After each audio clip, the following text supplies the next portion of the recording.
बंसीलाल की नाराजगी। बंसीलाल को गुस्सा भी खूब आता था।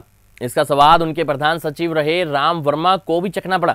नमस्कार, मैं गौरव और आप देख रहे हैं खबर खिड़की। राम वर्मा बताते हैं, एक बार बंसीलाल को रेडियो पर हरियाणा की जनता को संबोधित करना था। उस जमाने में हरियाणा में कोई रेडियो स्टेशन नहीं था, इसलिए हरियाणा के लिए दिल्ली से ही सारा प्रसारण होता था। मुझे उनके साथ आकाशवाणी भवन जाना था। जब मैं हरियाणा भवन पहुंचा तो देखा कि बंसीलाल परेशान मुद्रा में अपने कमरे के बाहर चक्कर लगा रहे हैं। जब मैंने उनकी परेशानी का कारण पूछा तो उनका जवाब था, आपने सब गलत चीज़ें मेरे भाषण में लिखवाई हैं।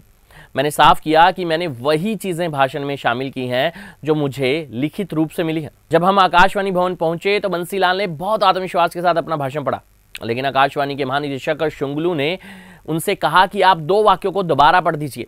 ये वही वाक्य थे जिसमें बंसीलाल ने राम वर्मा के लिखे भाषण में दी गई जानकारी को सही किया था। बंसीलाल ने कहा, शुंगलू साहब, मैं क्या कर सकता हूँ। इन साहब ने ये स्पीच मुझे कुछ मिनटों पहले दी है, जिसमें कुछ गलत आंकड़े दिए गए थे।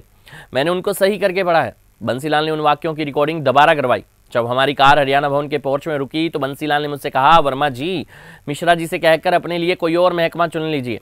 बंसीलाल अपने बेटे सुरेंद्र सिंह की शादी में खुद ही नहीं गए थे। जी हाँ, क्योंकि वे कट्टर आर्य समाजी थे और सादगी भरी जिंदगी जीने में यकीन रखते थे।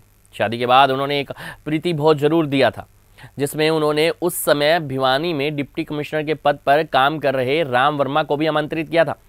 वर्मा बताते हैं, मैं और मेरी पत्नी सावित्री उस भोज में उनके यहाँ गए थे। वो कांजीवरम की साड़ी पहने हुए थी और उनके कानों में सिर्फ सोने के छोटे झुमके थे। बंसीलाल की पत्नी विद्या देवी मेहमानों का स्वागत कर रही थी। जब उन्होंने मेरी पत्नी को बिना जेवरों के देखा, आश्चर्यचकित रह गई। उनके मुंह से निकला, अरे छोरी, तू तो नागी बूची आ गई है।